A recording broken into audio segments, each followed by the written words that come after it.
Thank you so much for attending my PowerPoint presentation on World of Warcraft's biggest scandals, LGBT guild names. In 2006, a player named Sarah Andrews attempted to create what she described as an LGB-friendly guild in World of Warcraft. Blizzard promptly informed her that this violated the game's terms of service. The official statement from Blizzard was remarkably specific in its vagueness, explaining that while some language may not be offensive in and of itself, it may incite certain responses in other players that allow for discussion that has no place in the game, which is a fascinating way to say that the existence of LGBT players might upset homophobic players, and therefore the LGBT players need to hide. Now, Blizzard did eventually apologize to Andrews. They also announced that their current policy was under review and would be updated accordingly. This is an important detail because it establishes a timeline. The year was 2006. Blizzard had identified a problem with their policy and committed to fixing it. Surely this would be resolved quickly. Fast forward to 2019, 13 years later. A guild called Gay Boys was forced by Blizzard to change their name to Guild ZFXPK. The reason? Players had been reporting the guild name as inappropriate, which is to say, players were using Blizzard's reporting system to harass the guild, and Blizzard responded by giving the harassers exactly what they wanted. The guild members, who had been playing Blizzard games for over a decade, pointed out that this decision meant Blizzard was siding with the people harassing them. Blizzard's response was to generate a random alphanumeric string and call it a day. Let's address the obvious question. What happened to that policy review from 2006? The one that was supposed to prevent exactly this situation? The answer is that Blizzard apparently spent 13 years thinking very hard about it and arrived at the same conclusion. Twice, with the same justification. The policy under review remained under review for longer than some of you have been alive. The replacement name, Guild ZFXPK, is particularly inspired. Nothing says we support our LGBT players quite like forcing them to rebrand as a meaningless string of characters that looks like a password you generate for your router. Blizzard essentially told these players that their identity was so controversial that it needed to be encrypted. This demonstrates a consistent approach to the problem. When faced with harassment, Blizzard chose to help the harassers accomplish their goal rather than address the harassment itself. Truly a bold stance for a company to take. Twice. Next up is the Dungeon Finder system. In the lead up to World of Warcraft's third expansion, Cataclysm, Blizzard introduced the Dungeon Finder system in 2009. This feature replaced the traditional method of manually assembling a group of players to enter a dungeon together. Instead, players could simply queue up, and the system would automatically match them with 4 other players from across multiple servers. On the surface, this seemed like an excellent idea. It removed the hassle of spamming trade chat for an hour trying to find a tank. It allowed more players to easily participate in dungeon content without the social friction of group formation. Accessibility improved dramatically. The long-term consequences, however, were catastrophic for the game's social fabric. Many players now claim that the Dungeon Finder led directly to the downfall of World of Warcraft's social aspects, and they have a point. The old system required you to form relationships on your server. If you were an insufferable person who ninja looted items or refused to play your role properly, word got around. Your server reputation mattered. You would see these people again. Social accountability was built into the system because the community was persistent. The Dungeon Finder removed all of that. You were now matched with 4 random strangers from servers you'd never visit. You would never see these people again. There was no reputation to protect, no social consequence for your behavior. And players responded to this newfound anonymity exactly how you'd expect, by becoming significantly more toxic. Blizzard had essentially asked the question, what if we removed the social from social game? And then been surprised when the answer was, people become worse. The system made it easier to play with other players while simultaneously removing any reason to care about them as human beings. Peak efficiency. You could now be abandoned by your group, insulted by your tank, or have someone actively sabotage the dungeon, all within 5 minutes of queuing, and you'd never see them again, so there was zero incentive for anyone to behave like a decent person. The old system required talking to humans, establishing basic social contracts, and maintaining relationships, which was apparently the problem. Blizzard solved it by making every dungeon run feel like a particularly unpleasant subway ride, where everyone is anonymously hostile, and you're counting the seconds until you can leave. This decision remains widely debated to this day. Players argue about whether convenience was worth destroying server communities. The trade-off between accessibility and accountability fundamentally changed MMO design philosophy across the industry. Many players claim Dungeon Finder killed what made World of Warcraft special. Blizzard would probably point to the increased participation metrics and call it a success. Moving on to Mists of Pandaria. Released in 2012, Mists of Pandaria was not well liked. This expansion introduced the Pandaren race, which could choose to align with either the Alliance or the Horde, along with their home continent of Pandaria. The expansion made heavy use of Chinese culture and philosophy, integrating aspects of Eastern aesthetics and wisdom into what had traditionally been a Western fantasy setting. Players immediately rejected this as too non traditional. The Kung Fu Panda comparisons were constant and inevitable. Blizzard had created an expansion centered around anthropomorphic pandas who practice martial arts and live in an Asian inspired continent. The community's response was harsh. Players complained that this was too silly for World of Warcraft, too lighthearted, too far removed from the serious, gritty fantasy they expected. These complaints were being made by players whose character options included cow people, space goats, and gnomes riding mechanical chickens into battle. Let's examine the logic here. World of Warcraft is a game where you can play as a sentient walking corpse whose jaw falls off periodically. A game with an entire expansion about undead plague zombies spreading disease across a frozen wasteland.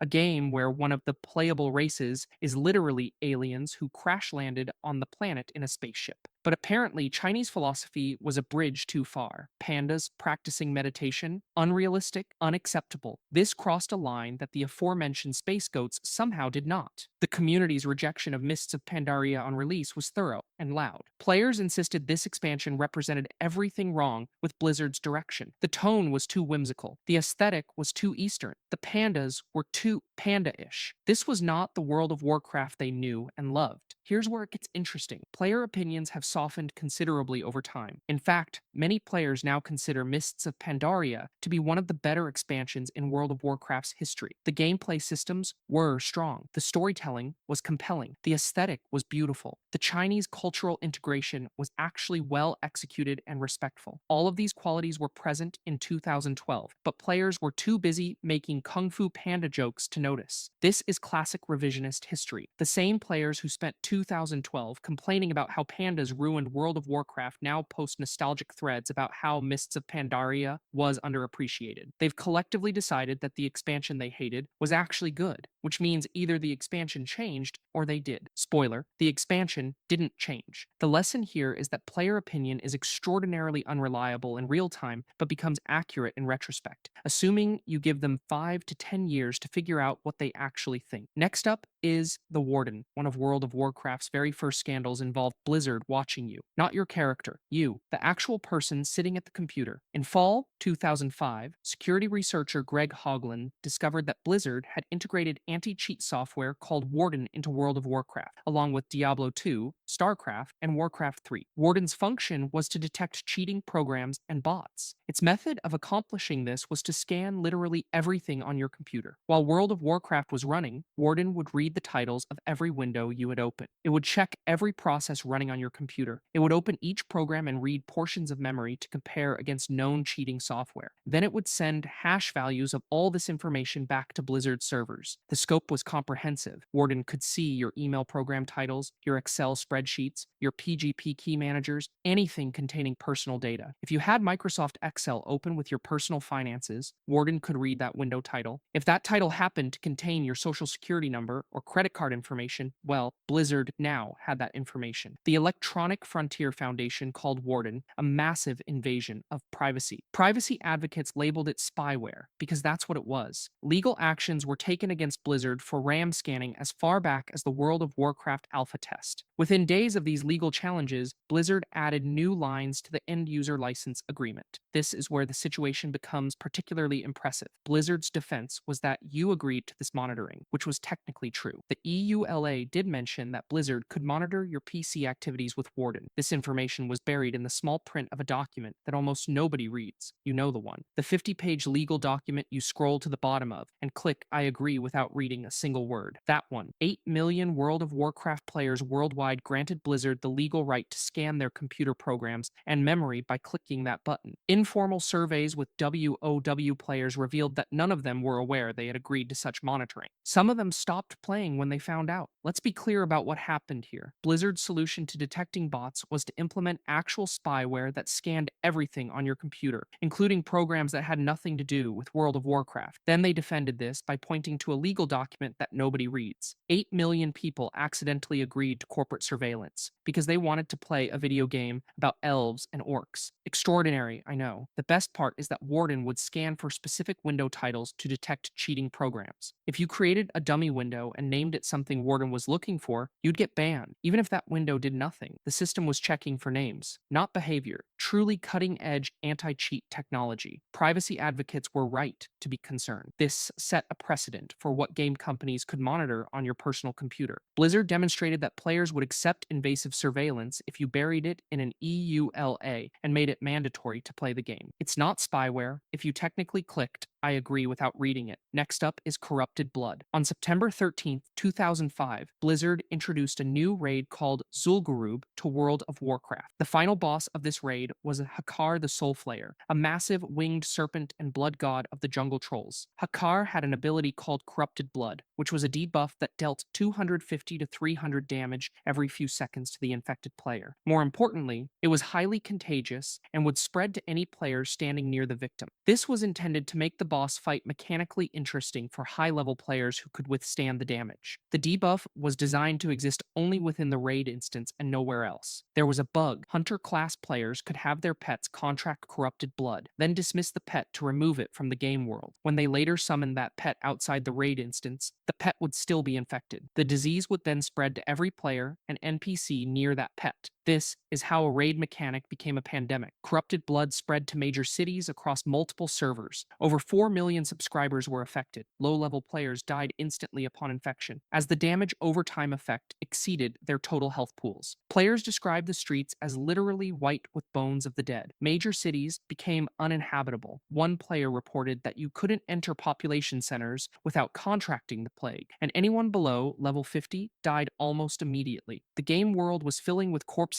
and skeletons at a rate that turned capital cities into graveyards. Player behavior during the pandemic mirrored real-world responses with shocking accuracy. Some players with healing abilities volunteered to help the sick and dying, acting as first responders and medics. Others deliberately spread the disease to enemy faction cities, functioning as bioterrorists. Both behaviors would later be studied by epidemiologists as examples of human responses to pandemics. The healers, despite their good intentions, may have extended the outbreak by keeping infected individuals alive long enough to continue spreading the disease, and by becoming infected themselves. Blizzard attempted various fixes over the course of the outbreak. They tried quarantines, they tried patches, everything failed. The plague would dissipate in one region, players would believe the danger had passed and repopulate the area, and then the outbreak would begin again. This cycle continued for nearly a month. On October 8, Blizzard finally resolved the situation by performing hard server resets and releasing a patch that made pet companions immune to corrupted blood. 1 month to fix a bug that had shut down entire servers and rendered the game functionally unplayable for millions of subscribers. Here's where it gets interesting. Scientists noticed. The Centers for Disease Control contacted Blizzard and requested statistics on the event for epidemiological research. Papers were published in the Journal of Epidemiology and The Lancet comparing corrupted blood to SARS, avian flu, and eventually COVID-19. Epidemiologists realized that this video game bug had modeled real human behavior better than their mathematical models. Corrupted blood demonstrated superspreaders, patient zero dynamics, quarantine failure, and first responders inadvertently extending outbreaks. All the elements of a real pandemic, occurring in a virtual world where researchers could study them without ethical concerns. Blizzard had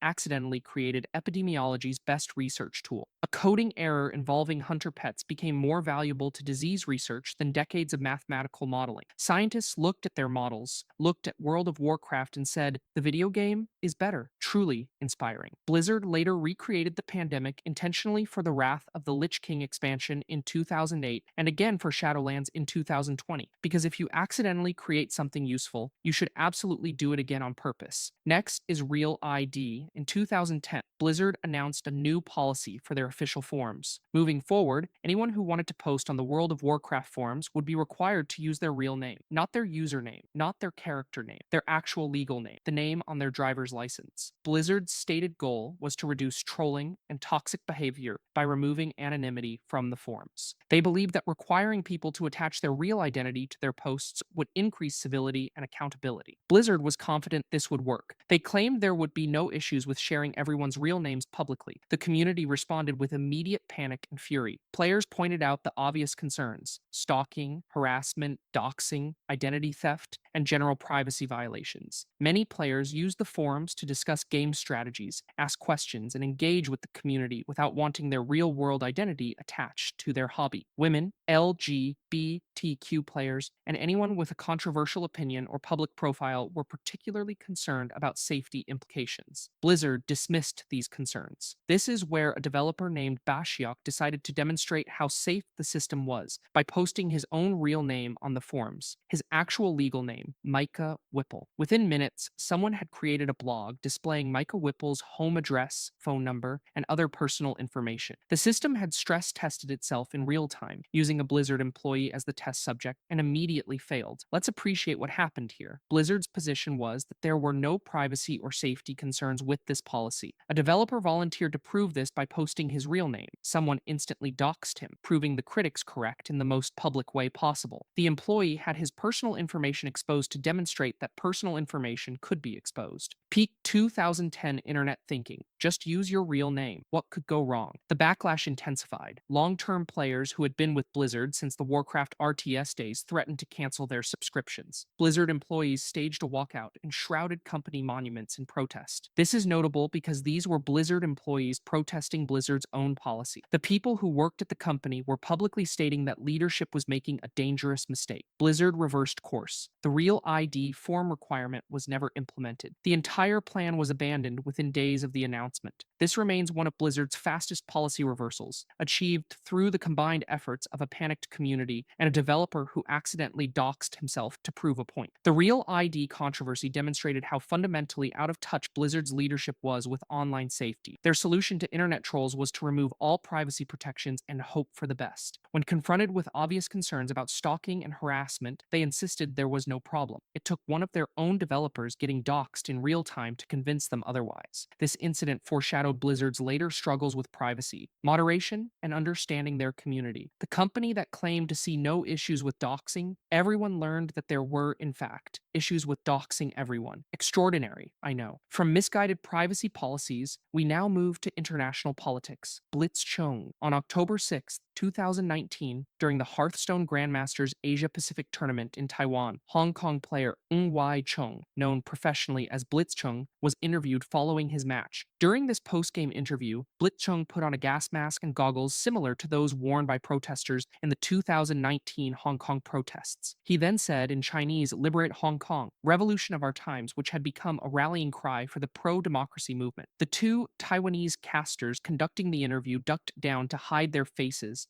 apparently aware of what was happening. The stream was quickly cut. 2 days later, on October 8, Blizzard issued their ruling. Blitzchung was banned from Hearthstone esports competition for 1 year. All of his prize money from Grandmasters Season 2 was revoked, reducing his earnings to $0. The two casters who interviewed him were fired and would no longer work with Blizzard. The official justification cited Section 6.1 of the tournament rules, engaging in any act that, in Blizzard's sole discretion, brings you into public disrepute, offends a portion or group of the public, or otherwise damages Blizzard image. This is a remarkably vague rule that essentially means Blizzard can ban you for literally anything at their discretion. The backlash was immediate and massive. The hashtag boycott Blizzard trended worldwide. Multiple United States senators, including Marco Rubio, publicly condemned Blizzard's decision, which means American politicians suddenly cared about esports, though probably not for reasons Blizzard preferred. Top Hearthstone casters, including Brian Kibler, announced they would no longer work on Hearthstone Grandmasters. The Hearthstone subreddit was temporarily closed due to the volume and intensity of the criticism. Activision Blizzard's stock price fell 4%. Blizzard employees staged a walkout, using umbrellas as symbols of solidarity with the Hong Kong protests, and shrouded the company's monuments. This marked the second time in a decade that Blizzard employees had publicly protested their own company's decisions. A team from American University held up a Free Hong Kong Boycott Blizz sign during their Hearthstone Collegiate Championship match before the broadcast cut away. Players began using the Overwatch character Mei, a Chinese woman, as a symbol of the Hong Kong protests, specifically to shame Blizzard. The context matters here. Tencent, a Chinese conglomerate, owned approximately 5% of Activision Blizzard. Blizzard's Chinese Hearthstone channel, operated by publishing partner NetEase, publicly condemned Blitzchung's actions. The same week, the NBA was dealing with similar backlash after Houston Rockets general manager Daryl Morey tweeted support for Hong Kong protesters. Multiple Western companies were discovering that access to the Chinese market came with political conditions. Blizzard eventually walked back portions of the punishment. They reduced Blitzchung's ban from 1 year to 6 months and returned his prize money. At BlizzCon 2019, Blizzard president J. Allen Brake opened the ceremony with an apology, stating that Blizzard had failed to live up to their values. Notably, Brake's apology carefully avoided saying Hong Kong at any point. He apologized for the situation without mentioning what the situation was about. Truly impressive linguistic gymnastics. Blitzchung later stated in interviews, "There are some things more important than my career." He said he would make the same decision again if given the chance. The player who was punished for political speech became a symbol of the Hong Kong protests and was eventually signed by American esports organization Tempo Storm. The Blitzchung controversy demonstrated the tension between corporate interests and human rights when operating in global markets. Blizzard chose to aggressively punish a player for supporting democracy, then acted surprised when Western audiences viewed this as endorsing authoritarianism. The company spent weeks attempting damage control while refusing to address the core issue. Their solution was to partially reverse the punishment, issue a vague apology, and hope everyone would forget. This incident still impacts Blizzard's reputation. When players discuss the company's decline, Blitzchung is frequently mentioned as a turning point, the moment when Blizzard demonstrated that profit margins mattered more than principles. From international politics gone wrong, we arrive at the biggest scandal in the company's history, the lawsuit. In July 2021, the California Department of Fair Employment and Housing filed a lawsuit against Activision Blizzard after a 2-year investigation. The allegations were severe: sexual harassment, discrimination, and what the lawsuit described as a frat boy workplace culture. Female employees, who made up approximately 20% of the workforce, were subjected to binge drinking culture, sexual harassment, denied promotions, and unfair compensation compared to male colleagues. Calling it a frat boy culture is generous phrasing for what actually happened. The lawsuit specifically named Alex Afrasiabi, the former creative director of World of Warcraft, as being at the center of multiple allegations. Afrasiabi had allegedly harassed employees at work events and at BlizzCon, the annual convention where developers meet with players. According to reports, top developers at BlizzCon viewed female attendees not as players but as groupies and came to expect sexual favors from them. This attitude was described as a rockstar mentality that made these developers essentially untouchable by any complaints filed against them. One female employee committed suicide during a company trip due to sexual harassment. This detail appeared in the lawsuit and represents the most tragic consequence of the workplace culture Activision Blizzard had allowed to develop. Bobby Kotick, the CEO of Activision Blizzard, allegedly knew about the misconduct and did nothing. The Wall Street Journal reported that Kotick had sent a threatening voicemail to one of his assistants saying, "I'm going to kill you." When Vice President Francis Townsend sent an email to staff calling the lawsuit's allegations a distorted and untrue picture of the company, the Wall Street Journal later revealed that the email had actually been written by Bobby Kotick himself. The CEO, accused of enabling the toxic culture, had ghost-written the email, denying that the culture existed. The consequences were widespread. J. Allen Brack, president of Blizzard Entertainment, left his position. Jesse McCree, lead designer on Diablo 4, was fired after his involvement in what became known as the Cosby Suite scandal came to light. Jonathan LaCraft, Luis Barriga, and Corey Stockton all departed the company. The Overwatch character Jesse McCree, originally named after the developer, was renamed to Cole Cassidy. NPCs and items in World of Warcraft that referenced Afrasiabi were removed from the game. More than 2,600 of Activision Blizzard's 9,500 employees signed an open letter demanding the company take the allegations seriously and make changes. Employees staged a walkout on July 28, 2021. Popular World of Warcraft streamers, including Asmongold, publicly stated they were hurt and disappointed. Multiple gaming outlets, including The Gamer and GameXplain, ceased all coverage of Activision Blizzard titles until real change occurred. Activision Blizzard settled with the Equal Employment Opportunity Commission for $18 million.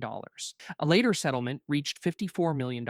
In January 2022, Microsoft announced its intent to acquire Activision Blizzard for $68.7 billion, the largest acquisition in gaming history. The deal closed in October 2023. Microsoft's solution to Blizzard's problems was, apparently, to buy the entire company. According to Bloomberg's Jason Schreier, the toxic culture began when World of Warcraft rapidly grew in popularity popularity between 2003 and 2005. Success created a rockstar mentality among top developers that made them untouchable. Decades of success apparently meant consequences didn't apply to them. The company monument needed shrouding by protesting employees twice in 2 years, which suggests a pattern of leadership making decisions that their own workers found unconscionable. This lawsuit represents the biggest scandal in gaming industry history. It changed the industry permanently regarding workplace culture and forced multiple game companies to address their own internal issues. The victims are finally being heard. The people who enabled and perpetrated abuse are finally facing consequences. And the company that allowed this culture to fester for nearly 2 decades was ultimately sold to Microsoft. In conclusion, World of Warcraft's scandals demonstrate that no amount of commercial success excuses institutional failure, and you should absolutely play it. If you enjoyed this PowerPoint presentation, I made others, and you should absolutely check them out. Peace on planet Earth.